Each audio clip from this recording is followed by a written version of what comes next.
नमस्कार दोस्तों, स्वागत है आप सभी का हमारे YouTube channel crack the competition में। दोस्तों आज के इस वीडियो लेक्चर में हम CISF, SSB और ITBP कांस्टेबल ट्रेड्समैन की जो एग्ज़ाम होने वाले हैं उनसे संबंधित रीजनिंग का एक महत्वपूर्ण प्रैक्टिस सेट आपके साथ डिस्कस करेंगे, जिसमें कि एग्ज़ाम लेवल के क्वेश्चन आपके साथ डिस्कस किए जाएंगे। दोस्तों इससे पहले भी मैं रीजनिंग, मैथ और जीके की काफ़ी सारी वीडियोस ट्रेड्समैन लेवल की बना चुका हूं, आप उनको देख लीजिए। उनमें से कुछ वीडियो का लिंक मैं डिस्क्रिप्शन बॉक्स में डाल दूंगा, आप उनको देख सकते हैं।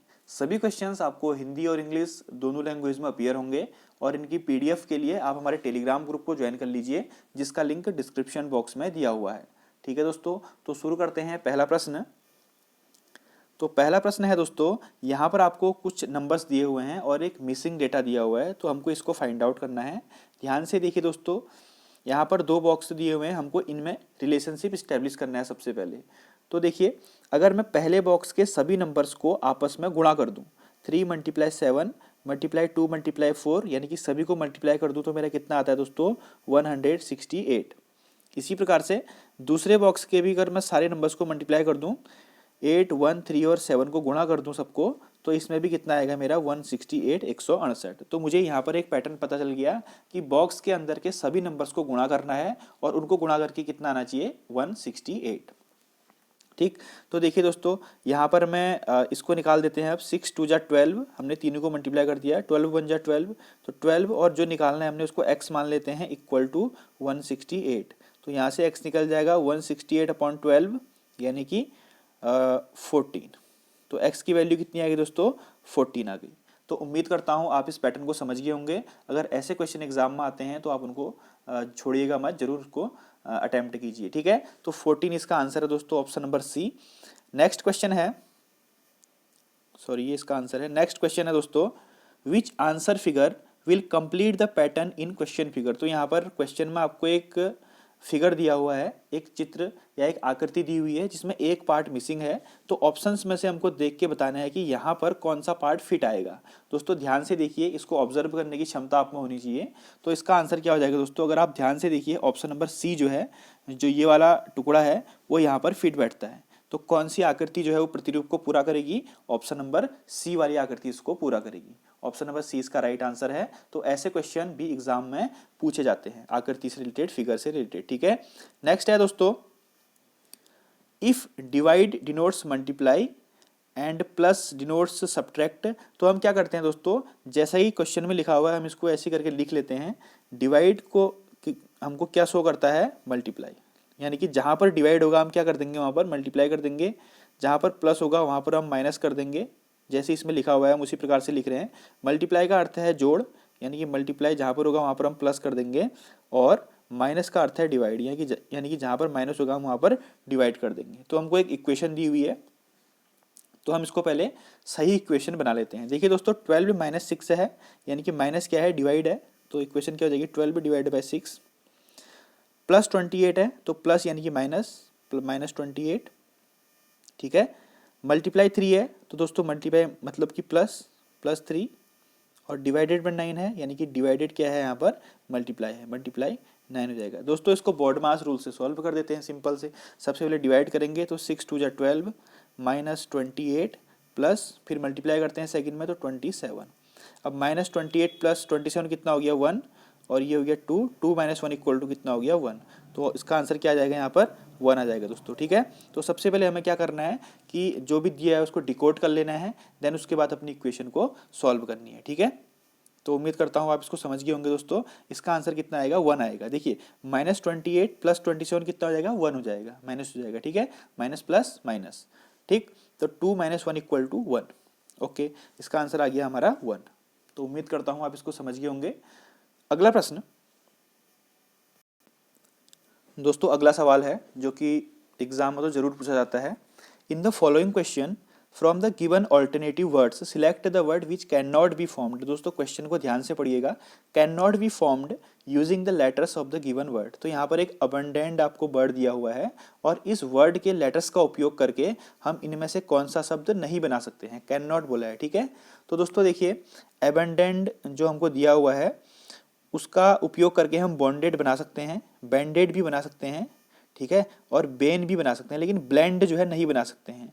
दोस्तों ब्लेंड नहीं बना सकते हैं, इसके पीछे एक रीज़न है कि यहाँ पर एल, ठीक है, ब्लेंड में एल प्रेजेंट है, BLAND है ना, तो यहाँ पर एल प्रेजेंट है, लेकिन इस शब्द में कहीं पर भी आपको एल नहीं दिखेगा। जब इसमें एल ही प्रेजेंट नहीं है तो हम इससे ब्लेंड शब्द भी नहीं बना सकते हैं, तो ऑप्शन नंबर सी इसका राइट आंसर हो जाएगा। ठीक है दोस्तों, तो ये क्वेश्चन भी एग्जाम में पूछा जाता है, इसको ध्यान रखिएगा।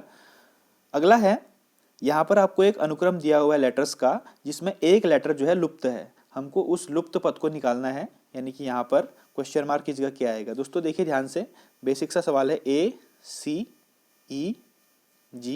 देन क्या आएगा, देखिए ए के बाद हमने बी छोड़ दिया, सी आ गया, सी के बाद हमने एक लेटर छोड़ दिया डी, डी के बाद ई आ गया, ई के बाद हमने एफ एक लेटर छोड़ दिया तो जी आ गया, तो जी के बाद भी हम एक लेटर एच छोड़ देंगे तो क्या आ जाएगा, हमारा आई आ जाएगा। तो option number B is right answer. तो इसमें तो कोई दिक्कत आने वाली है नहीं, क्योंकि ये बेसिक सा क्वेश्चन था।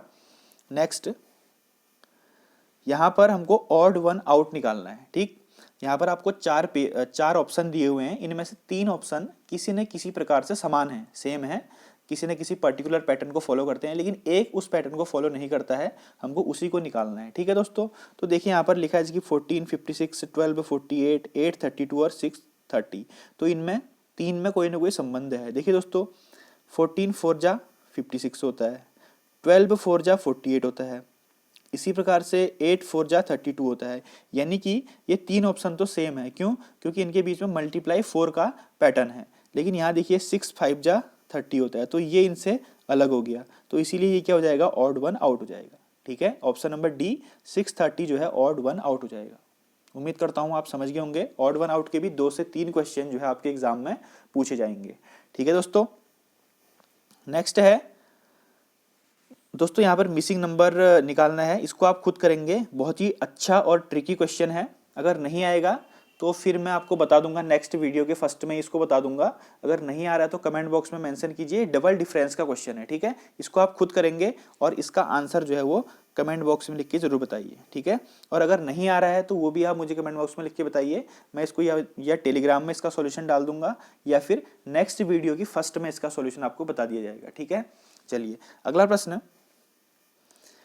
प्रश्न है दोस्तों, इसमें से भी हमको एक ऑड पेयर को निकालना है। देखिए, जैसे कि वीनस एक प्लेनेट है, मून एक सैटेलाइट है, जुपिटर में इसमें लिखा हुआ है ब्लैक होल, और सन एक स्टार। ठीक, तो दोस्तों वीनस प्लेनेट है, बिल्कुल सही है, ये सही स्टेटमेंट है कि वीनस एक प्लेनेट है, शुक्र एक ग्रह है, चांद एक उपग्रह है, ये भी सही प्लेनेट है, सही स्टेटमेंट है। सूर्य एक तारा है, बिल्कुल सही स्टेटमेंट है। लेकिन दोस्तों जुपिटर एक ब्लैक होल है, यह सही स्टेटमेंट नहीं है। यानी कि इनमें से 3 स्टेटमेंट तो बिल्कुल सही है, लेकिन एक स्टेटमेंट गलत है। जुपिटर भी एक प्लेनेट है, ना कि ब्लैक होल, तो ऑप्शन नंबर सी इसका ऑड वन आउट हो जाएगा। ठीक है, option number C Jupiter black hole जो है ये ऑड है, क्योंकि ये 3 तो सही है, एक गलत है, इसीलिए ये ऑड हो जाएगा। ठीक है, ऑप्शन नंबर सी इसका राइट आंसर है। ये क्या हो जाएगा, हमारा विषम युग्म हो जाएगा। नेक्स्ट, ये है एनालॉगी, नंबर एनालॉगी। ठीक है दोस्तों, एनालॉगी की भी एक वीडियो बना चुका हूं, उसको ऊपर आप आई बटन पे क्लिक करके देख सकते हैं। जिस प्रकार से 50 संबंधित है 65 से, उसी प्रकार 122 किससे संबंधित होगा। तो दोस्तों देखिए, 50 और 65 में आपको कुछ ध्यान से सोचिए, तो यहाँ पर आपको एक रिलेशन दिख रहा होगा, जैसे कि 7 का स्क्वायर प्लस 1 और 8 का स्क्वायर प्लस 1। देखिए 7 का स्क्वायर 49 होता है, उसमें एक जोड़ोगे 50 आ जाएगा, और 8 का स्क्वायर 64 होता है, प्लस 1 65। इसी प्रकार यहाँ दिया है 122, यानी कि 11 का स्क्वायर प्लस 1, 11 का स्क्वायर कितना होता है 121, प्लस 1 122, तो 11 के बाद क्या आता है 12, तो 12 का स्क्वायर प्लस 1, यानी कि 144 प्लस 1 145 इसका राइट आंसर हो जाएगा। ठीक है, तो ये भी एक एनालॉजी का क्वेश्चन था, और एनालॉजी से संबंधित भी 2 से 3 क्वेश्चन, या एटलीस्ट 3 क्वेश्चन तो कम से कम पूछे जाएंगे आपसे एग्जाम में। ठीक है, नेक्स्ट, ये भी एनालॉजी का क्वेश्चन है, लेकिन दूसरे टाइप की एनालॉजी है। तो 36 रिलेटेड है 84 से, तो उसी प्रकार इनमें से कौन सा पेयर इस पैटर्न को फॉलो करेगा। तो दोस्तों सबसे पहले हम इसका एक पैटर्न निकालेंगे। जैसे 36 होता है 12 3 जा 36 और 12 7 जा 84, यानी कि किसी नंबर का 3 गुना और 7 गुना इसमें होना चाहिए। ठीक है, अब देखिए 9 3 जा 27 और 9 7 जा 63, ये तो फॉलो कर रहा है, ठीक है। अब देख लेते हैं और कोई भी फॉलो नहीं कर रहा है, तो ऑप्शन नंबर ए इसका राइट आंसर है। यानी कि मल्टीप्लाई 3 और मल्टीप्लाई 7, जैसे ये 12 का था वैसे ये 9 का हो गया, ठीक है ना। ऐसा ही होना चाहिए, ये सेम पैटर्न को फॉलो करना चाहिए। तो ये वाला 27 और 63 वाला सेम पैटर्न को फॉलो कर रहा है, तो हमने उसको अपना आंसर मान लिया। अभी कोई भी दोस्तों इस पैटर्न को फॉलो यहाँ पर नहीं कर रहा है, तो option number A is right answer. उम्मीद करता हूँ आप इस क्वेश्चन को समझ गए होंगे। नेक्स्ट दोस्तों, ये भी नंबर सीरीज का एक क्वेश्चन है। तो देखिए यहाँ पर 12, 5, 15 और 4 लिखा है, बीच में 60 है, 7, 6, 14 और 3 फिर बीच में 42 है। तो ये सिंपल सा है। देखिए 15 4 जा 60 प्लस 12 5 जा 60 और दोनों को 2 से डिवाइड कर दिया तो बीच में 60 आना है। फिर इसी प्रकार से 14 3 जा 42 हो गया, प्लस 7 6 जा 42 हो गया, इसको 2 से डिवाइड कर दोगे तो 42 ही आएगा। ऐसे करके 26 3 जा 78, 13 छक 78 और 78 प्लस 78 को 2 से डिवाइड कर दोगे तो 78 ही आना है। तो ऑप्शन नंबर सी 78 इसका राइट आंसर हो जाएगा। ठीक है दोस्तों, कुछ नहीं करना है, हमको नंबर्स को मल्टीप्लाई करके उनको 2 से डिवाइड कर देना है, तभी हमारे मिडिल का नंबर निकल जाएगा। अगला है दोस्तों वेन डायग्राम। ठीक है, वेन डायग्राम भी क्वेश्चन आपसे 1 या 2 क्वेश्चन पूछे जाते हैं रीजनिंग के सेक्शन में। तो गोल्ड, कार्बन और मेटल, इनके बीच में कौन सा वेन डायग्राम बनेगा। ठीक, तो दोस्तों ध्यान से देखिए, गोल्ड क्या होता है, एक मेटल होता है। तो ये गोल्ड है और गोल्ड किसके अंदर आता है, मेटल के अंदर आता है, यानी कि एक वेन डायग्राम तो ऐसे बनेगा। और कार्बन क्या होता है, एक नॉन मेटल होता है। कार्बन अधातु होती है ना, और तो अधातु तो इसमें कुछ है नहीं, तो ये बाहर आएगा अलग से, तो ये हो जाएगा आपका कार्बन। तो ये गोल्ड है, गोल्ड किसके अंदर आता है, मेटल के अंदर आता है, और कार्बन एक नॉन मेटल है, तो ये बाहर आ जाएगा। तो ऑप्शन नंबर डी इसका राइट आंसर हो जाएगा। ठीक है दोस्तों, तो ऑप्शन नंबर डी इसका राइट आंसर है। नेक्स्ट, ये क्वेश्चन भी पूछा जाता है एम्बेडेड वाला, in which answer figure is the question figure embedded. तो दोस्तों जो क्वेश्चन फिगर है यह किस में निहित है, किस में छुपा हुआ है, किस आंसर फिगर में छुपा हुआ है। आपको 4 ऑप्शन दिए हुए हैं, तो ध्यान से इसको ऑब्जर्व करना एग्जाम में। यहाँ पर देखिए दोस्तों, ऑप्शन नंबर ए में यहाँ पर ये फिगर आपको दिख रहा होगा ऐसे और ऐसे यहाँ पर। ठीक है, तो कुछ उसमें ऑल्ट्रेकेशन कर दी जाती हैं, ठीक है, कुछ चेंजेस कर दिए जाते हैं, लेकिन फिर भी आपको उसमें देखना पड़ता है कि कौन सा। तो ऑप्शन नंबर ए ध्यान से आप देखेंगे तो आपको ये फिगर इसमें एम्बेडेड छुपा हुआ दिखेगा। तो ऑप्शन नंबर ए इसका राइट आंसर है। ठीक, नेक्स्ट, जिस प्रकार दोस्तों ई एन लिखा है, फिर ई को उल्टा करके और जो इसका बीच का है उसको पीछे को कर दिया गया है और एन का मिरर इमेज बना दिया। ठीक है, एन का क्या बना दिया, मिरर इमेज, प्रतिबिंब बना दिया। तो इसी प्रकार एफ, फिर एफ को उल्टा किया और एम का मिरर इमेज दोस्तों कभी भी आप डब्ल्यू नहीं बनता है, ये मिरर इमेज है, तो एम का मिरर इमेज ऐसे ही बनता है, एम की तरह बनता है। ठीक है, तो ऑप्शन नंबर सी। इसमें और इसमें कन्फ्यूजन था स्टूडेंट्स को काफ़ी सारा, मैंने भी इसको ध्यान से देखा। तो इसका आंसर क्या आएगा, एफ और एम, ये वाला आएगा ऑप्शन नंबर सी वाला। ठीक है, बिल्कुल भी इसमें कन्फ्यूजन मत करना, ये मिरर इमेज है ना कि उल्टा। ठीक है, मिरर इमेज है एन की। तो ऑप्शन नंबर सी इसका राइट आंसर आएगा।